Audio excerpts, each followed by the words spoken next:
특히 금일 논의하는 추가 대책에는 국민과 기업, 근로자들의 동절기 유류비 부담 완화를 위하여 내년 4월 말까지 약 6개월간 유류세는 20% 인하, 같은 기간 동안 LNG 할당 강세는 0%를 적용하는 것을 담고 있습니다. 이 경우에 휘발유는 리터당 164원이 인하되게 되고 LNG 할당 강세 인하를 통해서 확보된 여력은 11월과 12월 가스요금 동결 및 발전 산업용 가스요금 인하 등에 활용토록 하고자 합니다. 정부는 방침이 확정되는 대로 관련 시행령 개정 등 후속 조치를 신속히 추진하고 특히 유류세 인하분이 소비자 혜택으로 돌아가도록 집중적으로 현장 점검해 나가고자 합니다. 오늘 아침 3, 4분기 GDP 속보치가 발표되었습니다. 3, 4분기 코로나 변이 확산 그리고 글로벌 공급망 차질 지속 등과 함께 지난 4분기 연속 이어왔던 빠른 회복세가 일부 조정을 받으면서 전기 대비로는 0.3%, 전년 동기 대비로는 4% 성장을 기록하였습니다. 견조한 수출 흐름이 3, 4분기 성장의 버팀목 역할을 한 가운데 코로나 4차 확산 그리고 원자재 가격의 상승 등이 민간 소비와 건설 투자 등 내수 회복을 제약한 것으로 분석이 됩니다. 이제 연말까지 남은 기간이 정말 중요합니다. 4, 4분기 실적에 따라 금년 성장률뿐만 아니라 동시에 내년 경제 성장의 출발선이 결정되기 때문입니다. 다행히 10월 들어서도 수출이 30% 이상의 높은 성장세를 이어가고 있고 내수도 카드 매출 증가율이 점점 커지는 가운데 소비지원금에 대한 지원, 백신 접종 70% 달성 등이 뚜렷한 새 모멘텀을 제공하게 될 것입니다. 11월부터 일상 회복을 향한 방역 전환 속도가 빨라질 것인 만큼 남은 기간에 방역과 경제가 잘 조화를 이루는 가운데 민생 회복과 경기 반등에 정부는 총력을 기울여 나갈 것입니다.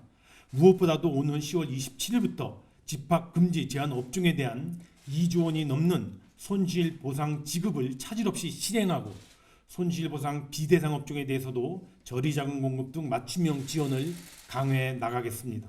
또한 방역지침 범주 내에서 11월 초 단계적인 일상회복 개시 시점부터 소비 쿠폰에 대한 사용을 전면 재개하고 프레아 세일 페스타 기간 중 각종 소비 할인 행사 개최 등 민간 소비력 제고를 통한 경기 뒷받침에도 중점을 두어 나가겠습니다.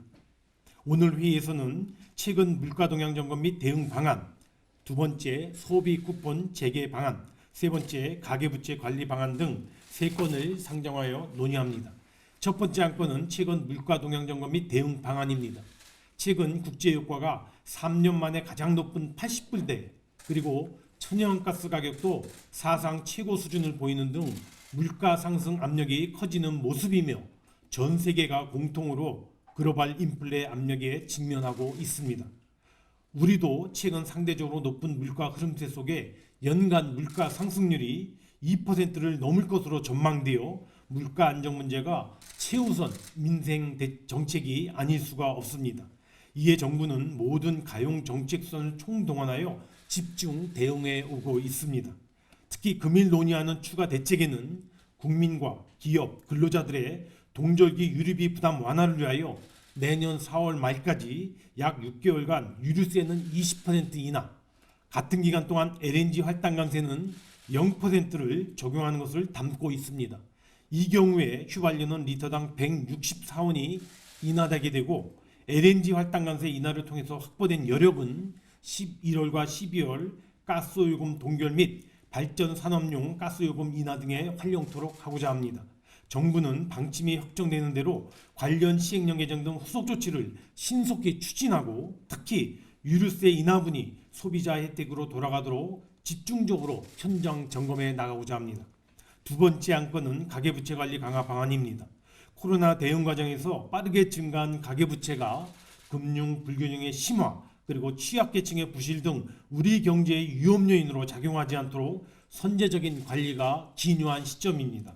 이에 정부는 가계부채 관리 방안을 총량관리 지속, 상한 능력 내의 대출, 즉 DSR 규제 강화, 세 번째 실소유자 보호 등 세 가지 방향에서 마련하였습니다.